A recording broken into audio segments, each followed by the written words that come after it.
নমস্কার, আপনারা দেখছেন জেলা বার্তা। আপনাদের সঙ্গে আমি শান্তিপ্রিয়া। 18তম লোকসভা ভোটের দামামা বেজে গিয়েছে গোটা দেশ জুড়ে। আগামী 19 এপ্রিল থেকে শুরু হচ্ছে লোকসভা নির্বাচন। ইতিমধ্যে সমস্ত দলের প্রার্থীরা নেমে পড়েছে ভোটের ময়দানে। শুরু হয়ে গিয়েছে জোর কদমে প্রচার কর্মসূচি।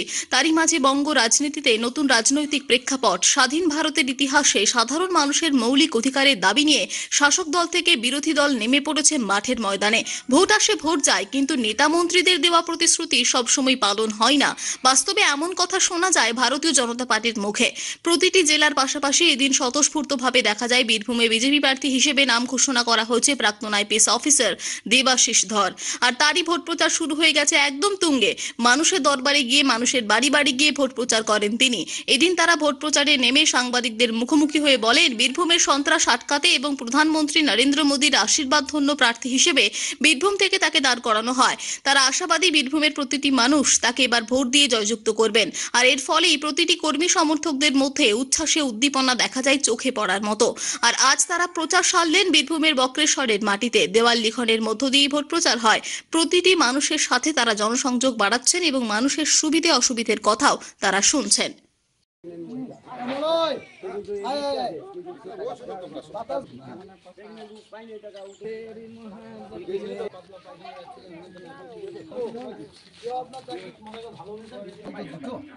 একটা হচ্ছে আমাদের মোদিজি, আর একটা মোদিজির কাছ থেকে তুমি কি কি পেয়েছো?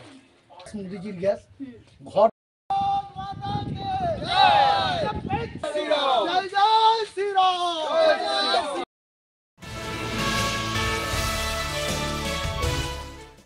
যতদিন না এই সরকারটা ভেঙে পড়ছে ততদিনই নির্মীয়মান বাড়ি ভেঙে পড়ে মৃত্যুর ঘটনা ঘটবে। কাটমানি খেয়ে ঘুষ দিয়ে পুরাতন বাড়িগুলিতে মানুষকে রেখে তাদের জীবন সংকটে রাখা হয়েছে। দুর্ঘটনার দায় কে নেবে? কত টাকা দিলেই সব হয়ে যাবে? এই সরকারের হাতে কিছু নেই, এরা কিছু করতে পারবে না, এইভাবেই চলবে। কলকাতায় ফের নির্মীয়মান বাড়ি ভেঙে মৃত্যুর ঘটনা নিয়ে সাংবাদিকদের প্রশ্নের উত্তরে এমনই মন্তব্য করলেন দিলীপ ঘোষ। রবিবাসরীয় সকালে দৈনন্দিন কর্মসূচির মতোই বর্ধমানের মোহনবাগান মাঠে প্রাতঃভ্রমণে যান বর্ধমান দুর্গাপুর লোকসভা কেন্দ্রের বিজেপি প্রার্থী দিলীপ ঘোষ। মোহনবাগান মাঠ থেকে তিনি চলে যান গোলাপবাগের বিধানচন্দ্র রায়ের স্ট্যাচুর কাছে। সেখানে মাল্যদান করার সাথে সাথে কিছু স্বার্থ ব্যক্তির সঙ্গে সৌজন্য বিনিময় করেন। এরপর তিনি শহরের 20 নম্বর ওয়ার্ডে যান। সেখানেই তিনি সাধারণ মানুষের সঙ্গে জনসংযোগের পাশাপাশি পুরনো আরএসএস কর্মীদের সঙ্গে সাক্ষাৎ করেন। এরপর রাজবাড়ির লক্ষ্মীনারায়ণ জিউ মন্দিরে যান দিলীপ ঘোষ। সেখান থেকে আসার পথে রাজবাড়ির সামনে রাজার মূর্তিতে মাল্যদান করেন। তারপর তিনি সোনাপট্টির বটতলায় চায় পে চর্চার আসরে অংশ নেন।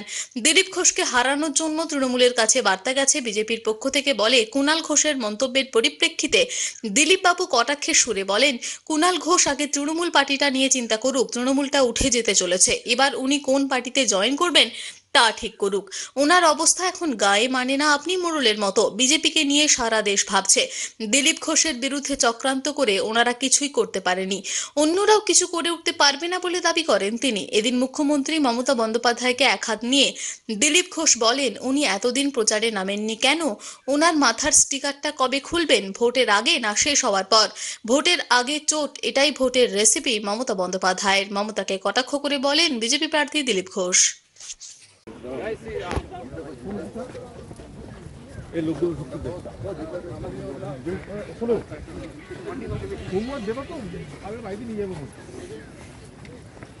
নিয়ে নিচ্ছে একটি ছোট্ট বিরতি।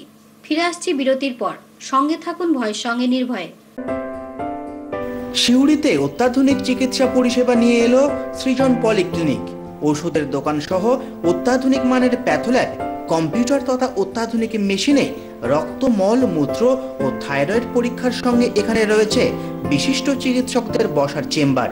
রোগীদের স্বাচ্ছন্দ্যের কথা ভেবে সম্পূর্ণরূপে এসি নিয়ন্ত্রিত সৃজন পলিক্লিনিকে রয়েছে বসার সুবন্দোবস্ত, বিশুদ্ধ পানীয় জল ও টয়লেটের ব্যবস্থা।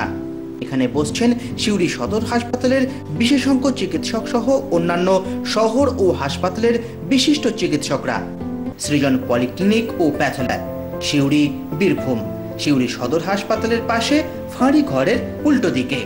Mobile number 8373071019, 9474437713, 9434326822।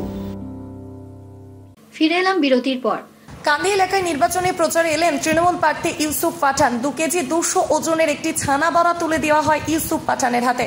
মুর্শিদাবাদ জেলার কান্দি থানার অন্তর্গত কান্দি এলাকায় বহরমপুর লোকসভা কেন্দ্রের তৃণমূল কংগ্রেসের প্রার্থী ইউসুফ পাঠান নির্বাচনী প্রচারে এলেন। ইউসুফ পাঠানকে দেখবার জন্য এলাকার তৃণমূল কংগ্রেস কর্মী সমর্থকদের পাশাপাশি বহু সাধারণ মানুষ ভিড় জমিয়েছিলেন। বিশ্বকাপ জয়ী ক্রিকেটার ইউসুফ পাঠানকে কান্দি এলাকার তৃণমূল কংগ্রেসের কর্মীর সমর্থকেরা বরণ করে নিলেন পুষ্পবৃষ্টির মাধ্যমে। উপস্থিত ছিলেন কান্দি বিধায়ক অপূর্ব সরকার।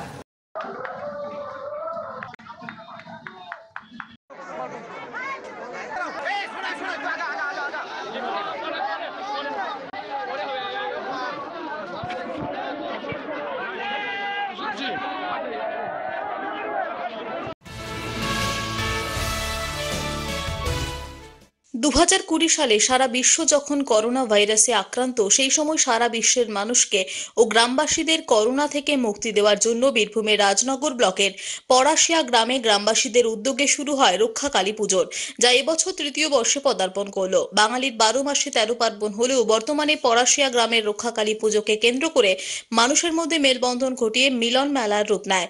ভক্তি, বিশ্বাস ও আবেগের পরিপূর্ণতা এনে দেয় পরাশিয়া গ্রামের এই এক রাত্রির রক্ষাকালী পুজো।